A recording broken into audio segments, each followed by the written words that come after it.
Como Orlando Peçanha morreu? Orlando Peçanha foi um dos grandes nomes do futebol brasileiro, especialmente na posição de zagueiro. Ele desempenhou um papel crucial na conquista do primeiro título mundial da seleção brasileira na Copa do Mundo de 1958, na Suécia.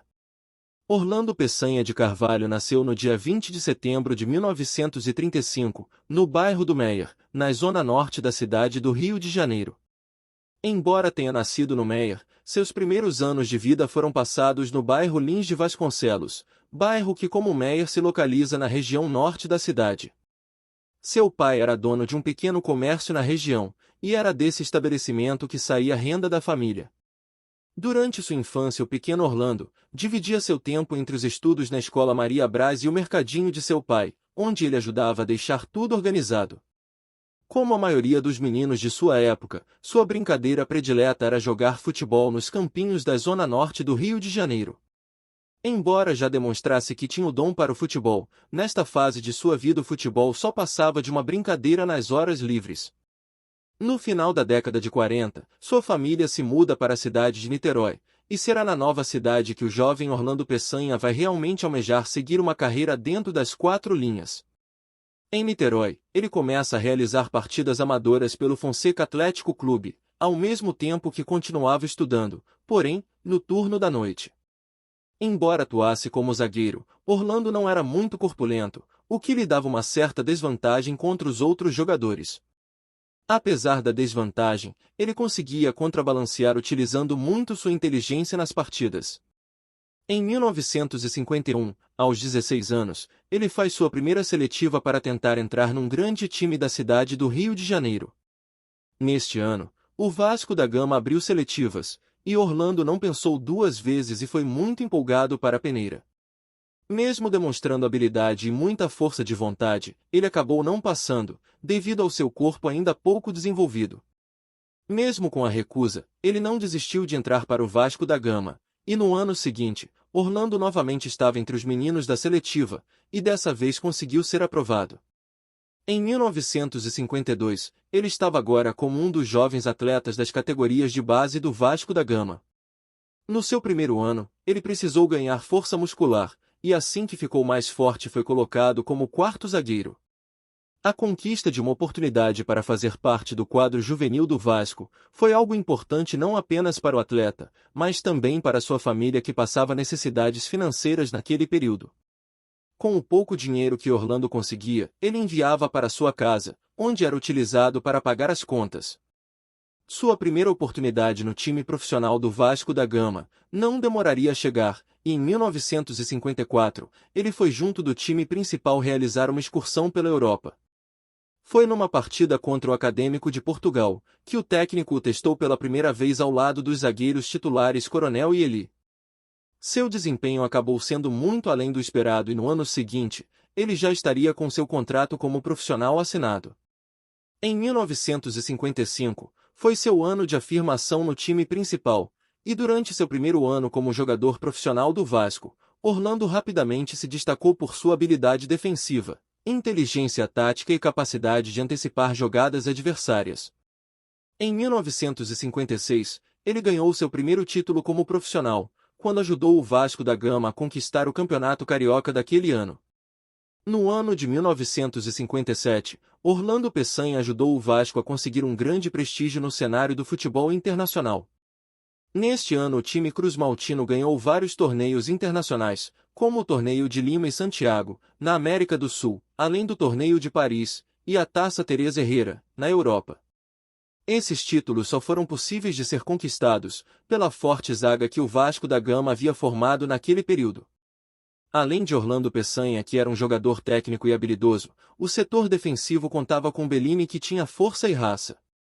O sucesso dos zagueiros não deixou de ser reconhecido pelo treinador da seleção brasileira Vicente Feola, que começou a utilizá-los também como zagueiros titulares da seleção brasileira.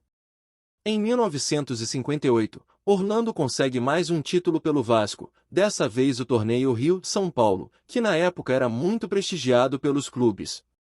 A conquista do título fez com que o técnico da seleção brasileira não tivesse dúvida a respeito dos zagueiros da seleção para a disputa da Copa do Mundo daquele ano.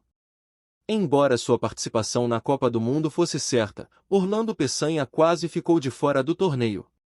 Pouco tempo antes da Copa iniciar, ele precisou fazer uma cirurgia de amígdalas. Apesar da cirurgia e da necessidade de ficar em forma, ele consegue se manter com bom desempenho dentro de campo e consegue ser convocado para a Copa do Mundo de 58 que aconteceria na Suécia. Orlando foi titular em todos os 6 jogos do Brasil na Copa, demonstrando firmeza, elegância e precisão nos desarmes. Na final contra a Suécia, realizada no dia 29 de junho de 1958, o Brasil venceu por 5-2, garantindo o título inédito. Orlando, ao lado de Bellini, Nilton Santos e Djalma Santos, compôs uma linha defensiva que deu segurança ao time, permitindo que os talentos ofensivos como Pelé, Garrincha e Vavá brilhassem. Após a Copa ele retorna para o Vasco e no mesmo ano do título mundial, ele conquista seu segundo campeonato carioca. Em 1961, o zagueiro foi contratado pelo time argentino Boca Juniors. No Boca Juniors, Orlando rapidamente se tornou um dos pilares da defesa e um ídolo da torcida.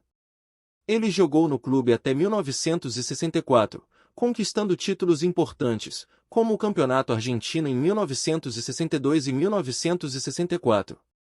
Durante sua passagem, foi capitão da equipe e recebeu o apelido de "O Senhor do Futebol" pela Crônica Esportiva Argentina, devido à sua elegância e eficiência em campo. Mesmo com um enorme sucesso nos gramados argentinos, sua passagem pelo Boca Juniors o fizeram ficar de fora da Copa do Mundo de 1962, o que deixou o jogador bastante chateado. Foi seu desejo de participar novamente de uma Copa do Mundo, que fez com que Orlando deixasse a Argentina e voltasse a jogar no Brasil, agora para jogar no Santos de Pelé. No Santos, Orlando rapidamente se integrou ao elenco estrelado, que contava com lendas como Pelé, Coutinho e Pepe.